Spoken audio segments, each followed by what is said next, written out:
Hello everyone. Welcome to our Exploring English podcast channel, and are you looking to improving your English speaking and listening skills? Look no further. Our podcast conversations are the perfect way to improve your English language skills. By watching our podcast conversations, you'll be able to hear authentic English spoken at a natural pace by native speakers, helping you to better understand the language and improve your listening skills. Additionally, by listening to our conversations, you'll be able to pick up on common English phrases and idioms, helping you to improve natural when speaking English. So, join us for our podcast conversations and take your English language skills to the next level.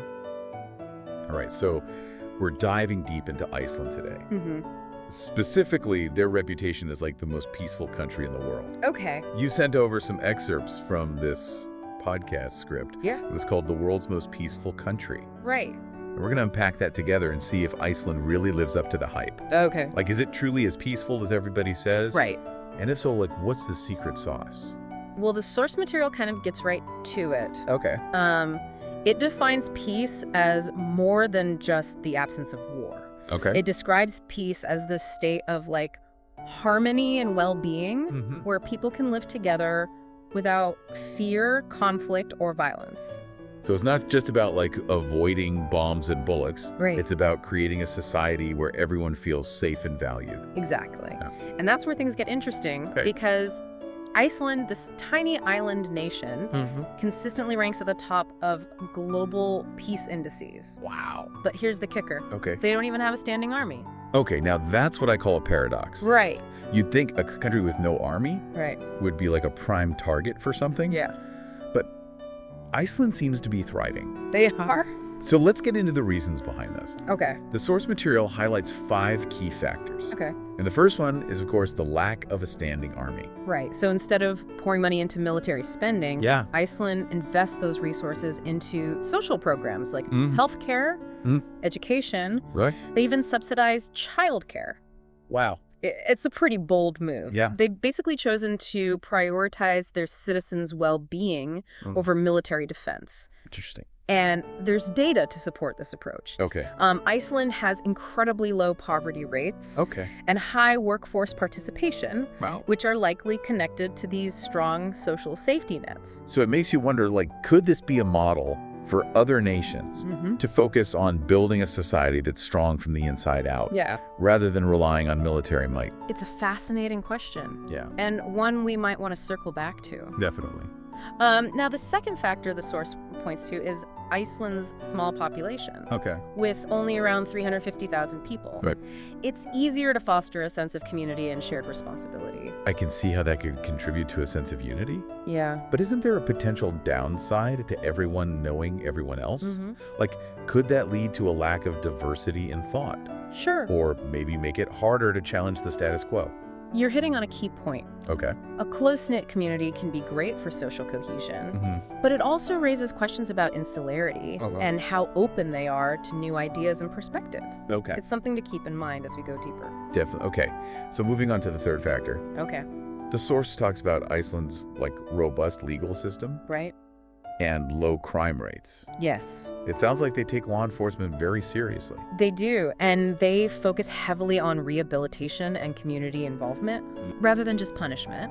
Interesting. They seem to be tackling crime from multiple angles, Okay. which must be why it's so effective. Mm-hmm. It would be interesting to look at some specific policies or Yeah. initiatives they have in place to see how this works in practice. That's a great point. Instead of just saying strong legal system, Right. let's like get into the nitty-gritty Yeah. and see what makes it tick. Okay. Now, what about the fourth factor? The fourth factor is education and equality. Okay. Iceland puts a heavy emphasis on education, which is widely seen as promoting critical thinking and tolerance.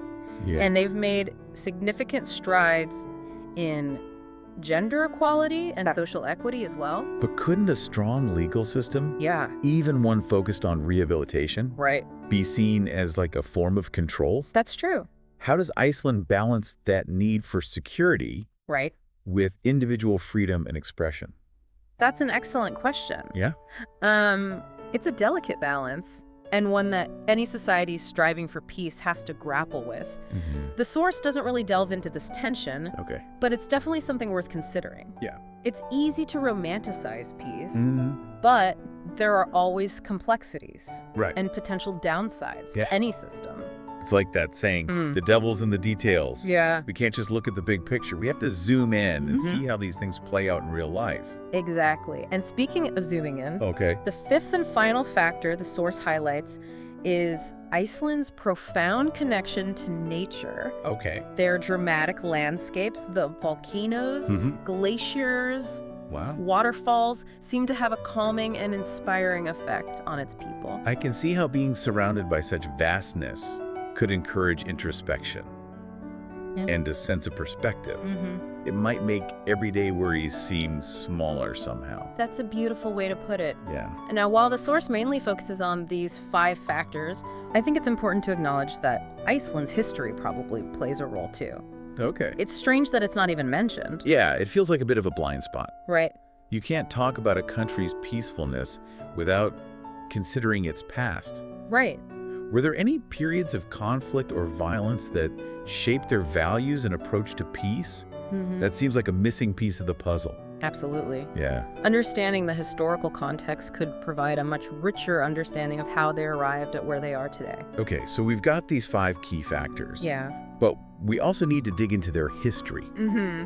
to get the full picture. Right. Now, the source also briefly compares Iceland to other peaceful nations, Okay. like Switzerland and New Zealand. Yeah, what's fascinating is that while those countries also rank highly on peace indices, Iceland seems to be in a league of its own, Okay, consistently topping the charts. interesting. The question is why? Yeah. Is it simply a matter of degree? Or are there unique elements in Iceland's model that set it apart? So what are those unique elements? Right. What makes Iceland stand out from the crowd of peaceful nations? Right. Well, for one, Iceland consistently boasts the lowest crime rates globally. Wow. Their approach to law enforcement, with its focus on rehabilitation and community involvement, seems to be remarkably effective. Okay, And it's not just about the absence of crime. right. They also frequently top the charts for overall happiness and well-being.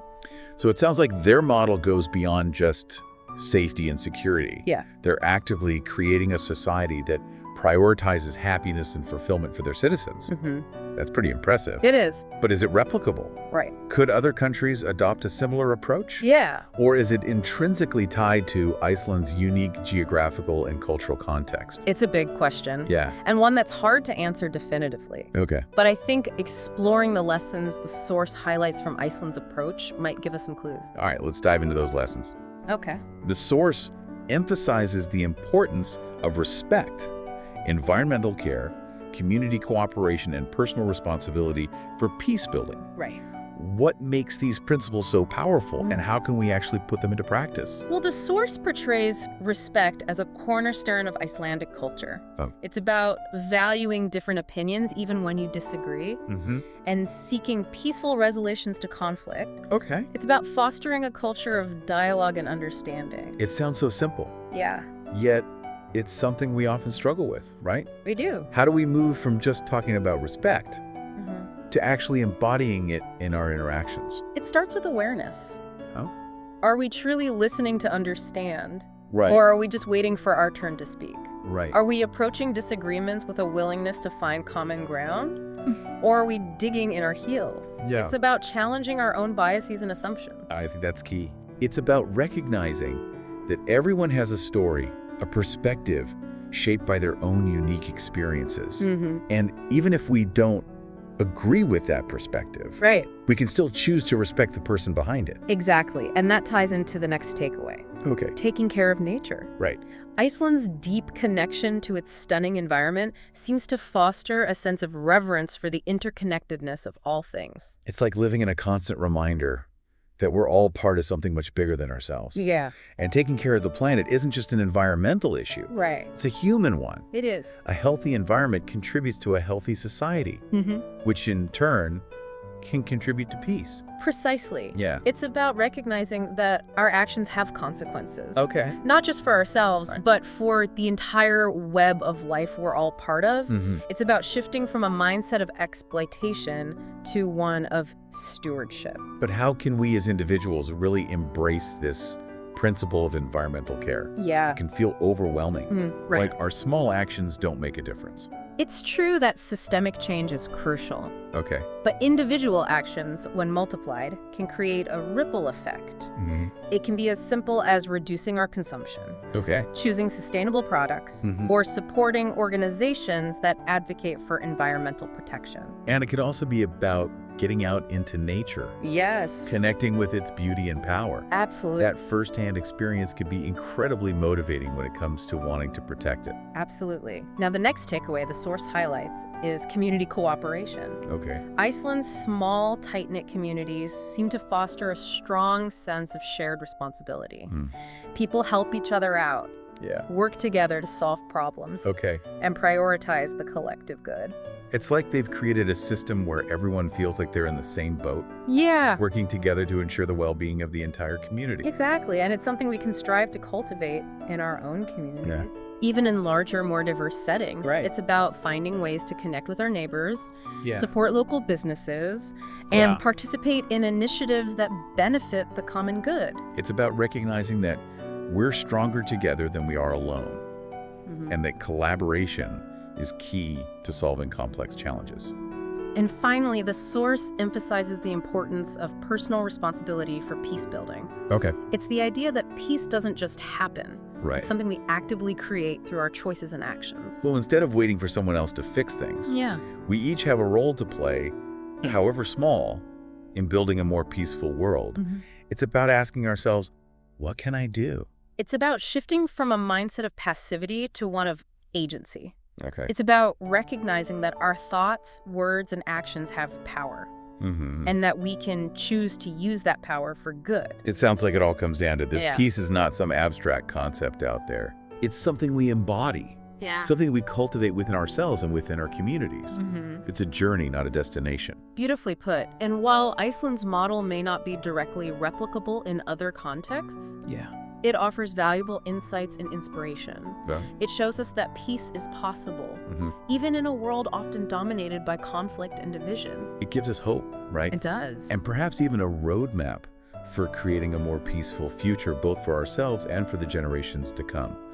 But I think we'd be remiss if we didn't address the elephant in the room. You mean the potential downsides and challenges to Iceland's model? Exactly. We've talked about the positives. Yeah. But what about the potential cracks in this seemingly idyllic facade? We've explored all these amazing aspects of Iceland's peaceful reputation. Right. But I think it's important to look at the whole picture, you know? Yeah. Are there any hidden tensions or challenges that might test their model? It's interesting that the source material only focuses on the positive, like painting this picture of perfect harmony. Right. But every society faces challenges, no matter how peaceful they appear on the surface. Right. Earlier we talked about how a small, homogeneous population can create a strong sense of community. Right. But it could also lead to a lack of diversity in thought and make it harder for dissenting voices to be heard. Exactly. A society that's solely focused on internal harmony Right. might struggle when confronted with external pressures or dissenting viewpoints. Yeah. And maintaining their high level of social welfare also requires robust economic stability. Okay. Any disruption to that stability could put a strain on their model.